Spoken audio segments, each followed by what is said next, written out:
Good morning, and thank you for joining us this morning. I'm Paulette Maluski with Kirkwood Corporate Training at Kirkwood Community College in Eastern Iowa. We are glad to have you join us this morning with two of our fire experts. Both of them have worked as professional firefighters full-time for approximately 20 years, give or take, depending on if we're talking about Corey or Justin. They are both fire captains, which means they're responsible for all that happens at their respective stations. They each are assigned to different stations. They are on the state of Iowa Urban Search and Rescue. So they have a great deal of experience when there are fallen buildings due to natural disasters and how to save lives. So I've learned a lot from them in the 10 years that I've worked with them about keeping my own house safe, looking out for hazards at work, understanding how to use a fire extinguisher. So a lot of beneficial information is going to come to you today. I was really pleased they agreed to being here. So gentlemen, thank you. Thank you. Thanks for having us, Paulette. Thank you, Paulette. All right, well, let's get started today. Talking about fire protection and planning. We're going to go over a couple basic fire prevention tips and then talk about the extinguishment equipment and the use thereof, and then effective evacuation during an emergency situation. So we all know that planning is the key to prevention and emergencies. Having that plan, trying to make it a muscle memory type of a situation in case something does happen in your place of employment, it goes smoothly. We have accountability and then isolation of that incident that goes well. So implementing a program that includes preparation, prevention, and the recognition of fire hazards. Corey, go ahead. Hey, thanks, JJ. You know, with most things, if you want things to be successful, you have to put some work in on the front end of it.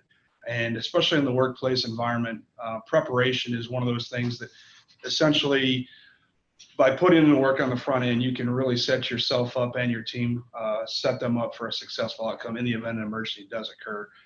Obviously, in history, and of course in recent history, even down at the petrochemical plant in Texas, we'll understand that we do have incidents and major incidents that do occur in the workplace. So it's that mindset or that complacency of it's not going to happen here, that's a thing of the past. We simply have to be aware that that is a possibility, is a realism that does exist.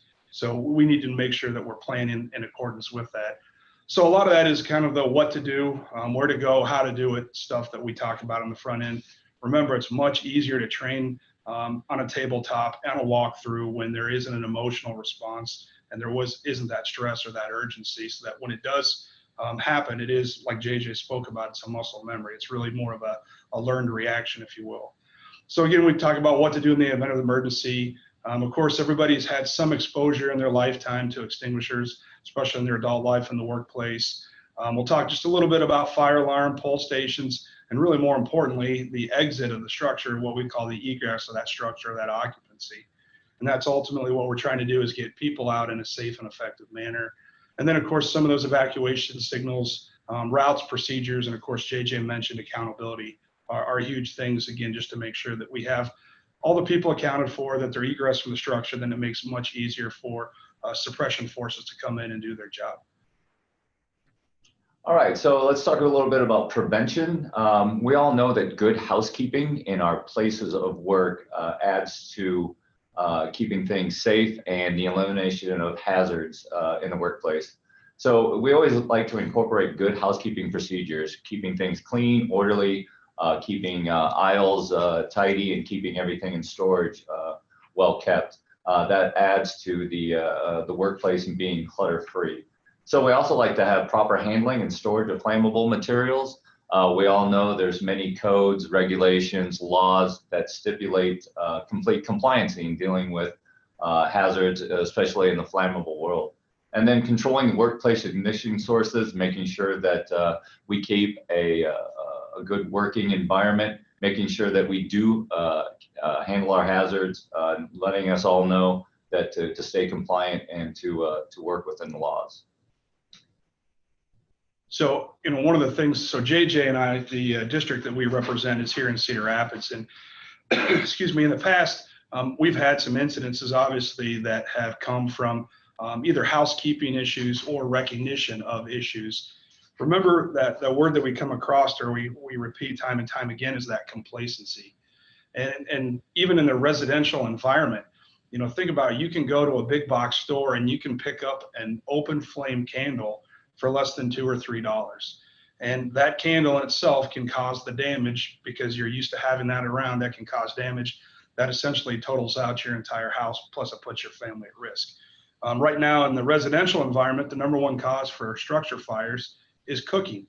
So if you think about it, most places that has to occur 2 or 3 times, we just become complacent with it in the residential environment. What we're trying to prevent is obviously that in the residential environment, but also in the commercial aspect is, again, just general housekeeping practices, keeping things picked up, clean, understand that there are flammable materials out there, things that we don't think about that are, chemicals or substances that we use in processing. And one of the things that I really kind of stress, because we do train a lot of office employees. And if you think about the office employee, they kind of put themselves in that area where, well, we don't have much of risk of hazard as far as flammables, but yet most have kitchenettes. And then if you look around your environment, the process now that we make everything is it's synthetic. So we reference it in fire science as a modern fire environment, which means basically everything around you has been touched at least by a hydrocarbon, or it's made up of a synthetic material. So just that in itself tells us that we do have heat sources, and we do have materials that are readily available to essentially combust or start that combustion reaction. Again, when we talk about the industrial complexes out there, obviously we're looking at preventative maintenance. There's large industry around here that we have had repeated essentially exposure to, just because of their processes require lots and lots of maintenance, and the materials that they process do have a high flammability or combustibility risk. But again, we can't stress enough, a lot of times just good, simple housekeeping and recognition of some of those items can actually save you a lot of heartache and cost in the back end of things.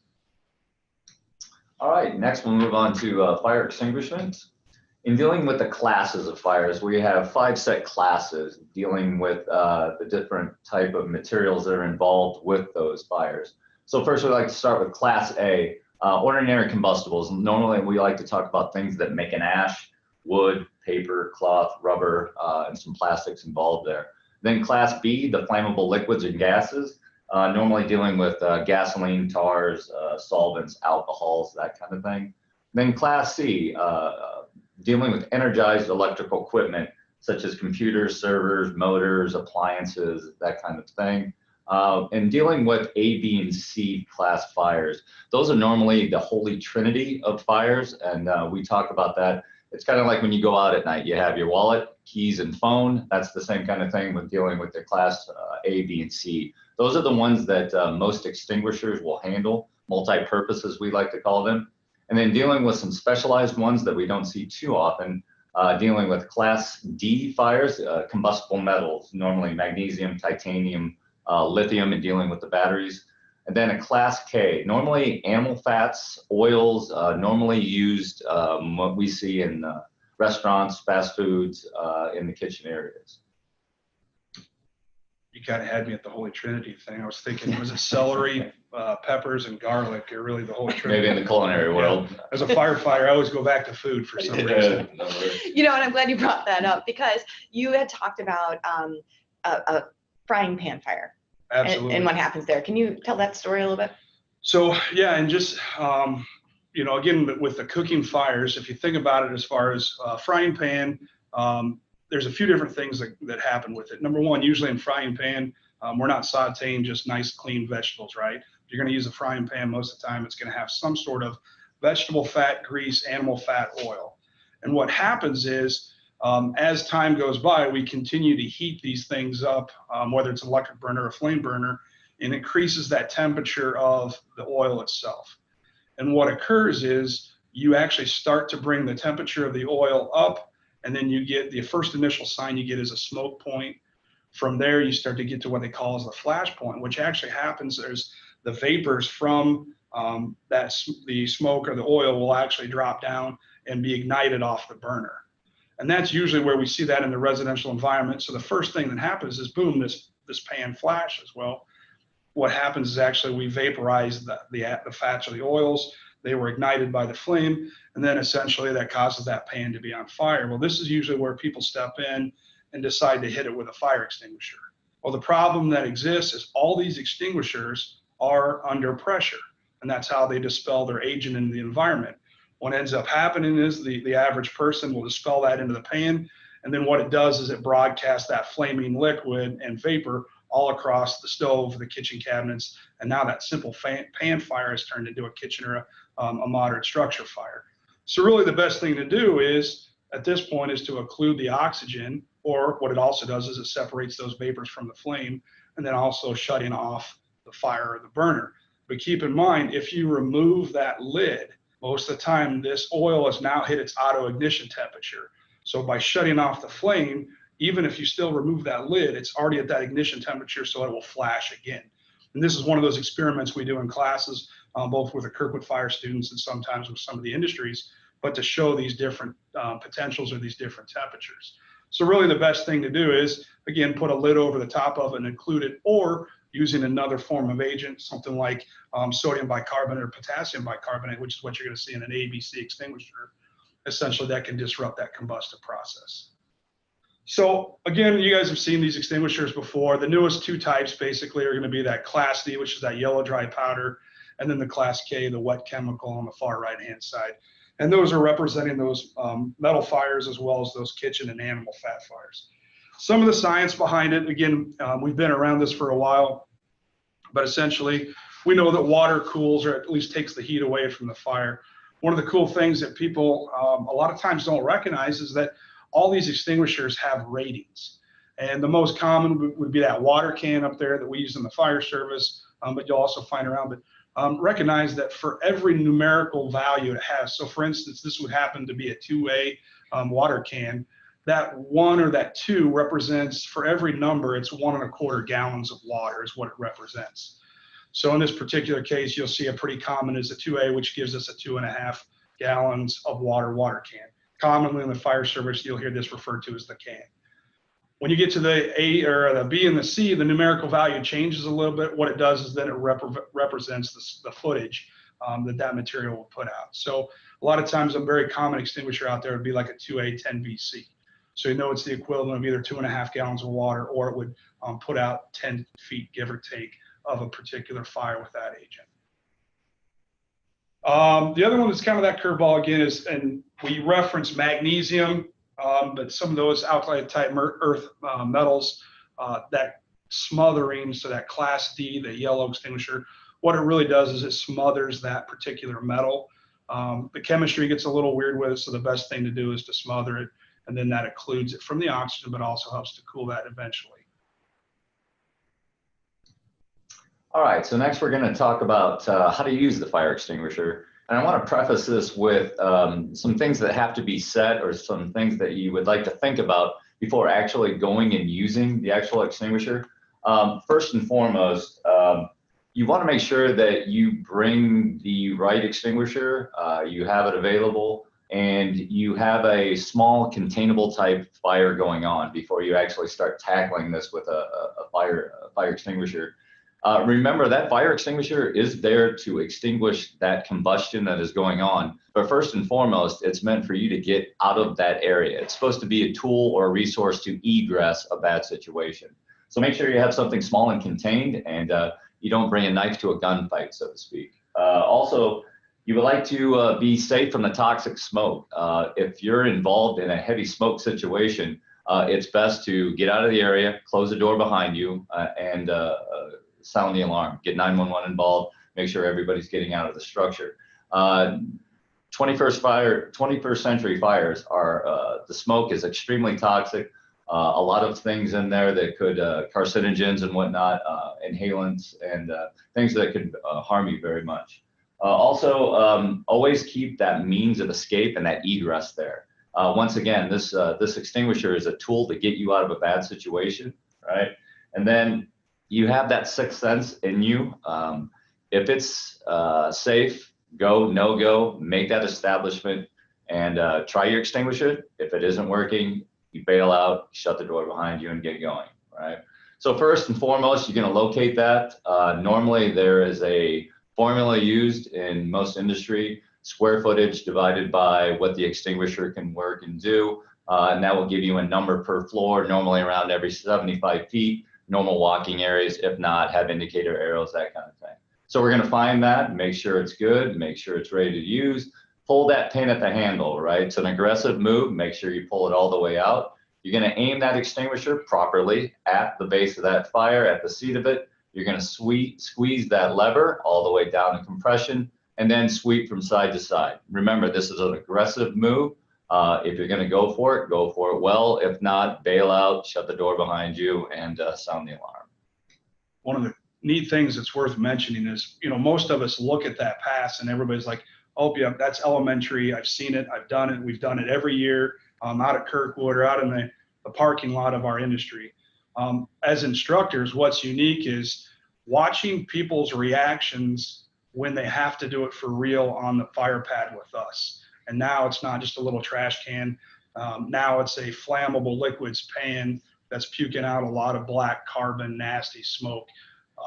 Yes, people know how to do it, but there is an immediate nervousness and a reaction to that. And that's really what we're talking about is, there should be a little bit of an adrenaline rush. There should be nervousness. That keeps us on edge. That keeps us safe. But at the same point in time, as easy as it looks on a piece of paper, we've seen people that get nervous and then they simply struggle with pulling the pin or breaking that seal with pulling the pin. And so we can't stress that enough. Just be as comfortable and do as much of that in training in-house. It's easy to do so that you guys can obviously make that something that's very smooth and simple for you. Excuse me, just again, recapping, one of the things that frustrates fire departments is when we show up and we see 16 extinguishers that have been spent on the ground prior to our arrival.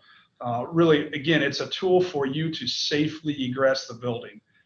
We use the term incipient fire. It is only designed to be used on the very early stages of a very small fire. We know that in the modern fire environment, we used to say that the fire grew every minute or it doubled in size every minute. Now we say it grows exponentially. And again, it's because of that science. It's because of those synthetic materials. Make sure you've got the right extinguisher. So if you try using that 2.5 gallon or that can on a magnesium fire, you are going to get a surprise. So it's kind of like a free fireworks show on the 4th of July, but you might have to clean out your shorts a little bit later. It just doesn't work as well, and you're going to get some chemistry reactions there. Again, make sure you use those techniques that you've learned, that you practice. Make sure you're backing away from the fire. So don't turn your fire or turn your back to that fire, just because, again, that exponential growth, you just don't want that to overtake you, even if you think you've got the fire suppressed. And then, of course, get yourself out of the structure as rapidly as possible. And, of course, take people with you. Remember, just because you're evacuating, keep your head on a swivel and make sure you're taking others that might not be aware of the situation, that you have awareness with you. And if I could interject, I thought one of the interesting facts you've shared with me in the past is talking about the compression on it versus the agent settling. So can you just talk about, because at our workplaces, often they're inspected and the fire extinguishers are highly probable to be functional, but mine at home, tell me a little bit about that. Sure. So most of us have an extinguisher in our home, normally in the high hazard areas, garages, mechanical rooms, HVAC systems, kitchens, and whatnot. And then we get them there, and then we kind of forget them for 5, 10, 15 years or whatever. And normally we look at these and we check to make sure gauges are still in the green and whatnot. But over time, you may have that agent or that chemical that settles over time. So you may be putting yourself in a worse situation. The gauges may say you're still good, but that's normally indicating air pressure. And over an amount of time, over the years go by, that chemical may settle and harden at the bottom. So you may be just going up to a fire and giving it a big breath of air, which could be putting yourself in danger more. So what do you recommend? How often should I at home be replacing or getting it checked? So through code, basically in Cedar Rapids, you have to have your extinguishers in the commercial occupancies and industries. They're checked yearly. Mm-hmm. So fire extinguisher professionals will come in, they'll do their inspection. A lot of times they'll mix up or they'll stir up that agent, which is just basically they'll invert it, they'll give it a check over, and then they'll essentially tap it with a rubber mallet or something to stir up that. I would recommend doing that as well every year at a minimum at home. Depending on your extinguisher, depending on the company, and of course, we always default to those fire extinguisher professionals. they are going to have a shelf life on it. That shelf life should be printed on there. If not, that's one of those things. Maybe it's been around long enough that you should probably replace that. But essentially, just where it's located, how it looks, is it kept clean? Is it dirty? Is it high? Is it low? Is it in the garage versus the kitchen? Some of that just general inspection, general housekeeping, again, if you will, periodic maintenance. These are tools. They require maintenance. And just like anything else, like on an HVAC or, a plumbing system, we would defer to the professionals with that. But at a minimum, just make sure you're checking them over, you're turning them upside down, maybe tapping on the bottom with a rubber mallet, not an actual hammer per se. But then again, if you have questions, replace it or defer to an extinguisher professional. Excellent. All right, so when you do discover a fire, let's add another acronym in our lives, right? So we use the acronym RACE. So first, you're going to remove those workers. Remember, as we're evacuating, assist the ones that need assistance, leave no one behind, because first and foremost, whenever we do have a situation in our workplace, it's life and it's safety and it's accountability, right? Because Corey and I, as professional firefighters, life safety, once we hear those terms and we don't have accountability, that ramps things up, that makes decision-making, risk analysis, things change for us on the fire ground. So make sure we have everybody accounted for, everybody's in place that they should be. Also, let's sound the alarm, right? The more people that know there's a situation in the building, the earlier access that we can get out. Therefore, that adds to that accountability thing. And then we're going to try to contain the fire. Contain the fire being that if it's small, contained, your census says yes, you have a good extinguisher, attempt it. And then if not, you gave it a shot, shut the door behind you, that flow path thing we talked about, right? So that high pressure going to low pressure, that heat, that smoke, trying to find oxygen, it's going to go from room to room to room, right? So let's prevent it, let's stop it, shut the door behind you, and start our way out in a manually fashion. Then E, extinguish that fire. Once again, making sure that we have that proper egress, that we're not in that toxic smoke, and we have an extinguisher that's worth our effort. So again, we've kind of beat some of these things pretty hard here, and really from our standpoint as fire professionals, and JJ was spot on with talking about it, is we really ultimately want people just to get out of the structure, bring as many people with them as quickly as possible, and then run through that accountability check. If you think about it from the standpoint as, the science and some of the psychology, if you will, of human behavior, we know that you probably take the same path in and out of your office or your workplace every day. There's been fires in the past. Rhode Island had, or the Station nightclub fire in Warwick, Rhode Island. There were multiple exits in that facility, but everybody tried to egress. So roughly 70 to 80% of occupants of a building will try to go out the exact same way they came in, even though that might be the most dangerous way out. So really what we're asking is, it's more of a cultural change to recognize, where you're at, what's your environment, what's your situation, whether it's at home, whether it's at work, to know in the event of emergency. Of course, we're talking about fire.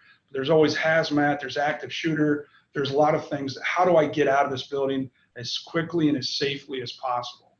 And part of the thing that's unique about it is that psychological behavior as well. We talk about evacuating calmly and quickly, just like I spoke with the extinguisher drills. People will start to be calm, but before you know it, they're nervous. And you'll have coworkers that will be the most chill individuals. They may panic on that day. Vice versa, you might think that these people are pretty high strung. They might be stone cold sober and calm, cool, and collected. So we really just don't know how we're going to react until we react. We always talk about, stay low to the floor, right? So that smoke, stay out of the thermal layering, stay out of that smoke. It's just nasty. It'll cause you to vomit. It'll obscure your vision, obviously respiratory distress. And then that last bullet point, even in the residential environment, we're talking about close those doors. Close them while you sleep, close them while you egress. The whole point is, with this rapid expansion of fire growth, we want to confine it as much as possible. Okay, and then as employees in our workplace during the evacuation, we should know where those outside rally points are, and that's part of that preparation and then running through a couple of drills. At least annually, probably semi-annually would be great. Know your outside rally points, because as soon as you can get that accountability, that makes things a little bit easier for the professionals to come in and just worry about suppression or getting that fire under control. Once again, life safety first and foremost, and that ramps things up for us. Account for all the evacuated employees. Remember, there should be some kind of supervisor or manager making sure that we do that primary search to get everybody out of the work area, and then possibly a secondary search if you are allotted that time and that luxury to make sure that everybody gets out and then hit that rally point. And then, of course, we're going to assist people that need the assistance and make sure that we're not leaving anyone behind, checking bathrooms, making sure everybody's out. Kind of one thing I want to mention here with that, just going back to egress and evacuation, is we're coming up here we're in the Easter season, right? So think about your survival in your in-laws environment, right? So at a Sunday Easter dinner or Saturday Easter dinner, I guarantee you're going to be looking for that secondary egress, right? So why wouldn't you do it when you're at work? Just kind of that quick recap. So making sure, again, understanding those basic fire prevention tips. Obviously, if you have questions, you can reach out to Kirkwood, reach out to fire extinguisher professionals, and of course, your local municipality fire departments. In the event, as far as you do have to use those fire extinguishment tools and techniques, again, please just use that preparation on the front hand to where now it's a muscle memory. It's very simple, very smooth, very effective, and easy to do. And then, of course, again, we can't stress it enough, whether it's Easter dinner or whether it's evacuation from a hostile event that takes place in your work environment, please just make sure you egress safely and, of course, manage that accountability. That makes everything much, much smoother and easier on the back end, especially for suppression forces. Thanks for listening to us today. This was kind of our inaugural. I don't know, we might be fired after today, but please ask questions. That's the key is, again, we're your resource, whether it's the fire department or here at Kirkwood, we're your resource. So we love questions. Yes, thank you. We are very fortunate that when you're not at the fire department, you're working part-time for Kirkwood and serving our local businesses. So we appreciate that. Just keep in mind that you can come to Kirkwood at any point and have training with us. One of the things related we have coming up is for safety professionals, the Certified Occupational Safety Specialist. It's hands-on, instructor-led, 40 hours, and that's coming up in August. So for you safety professionals working, if you want a really intense, interactive training and certification, here's an opportunity coming up. So I thank you both for coming today. And thank you, our listening audience.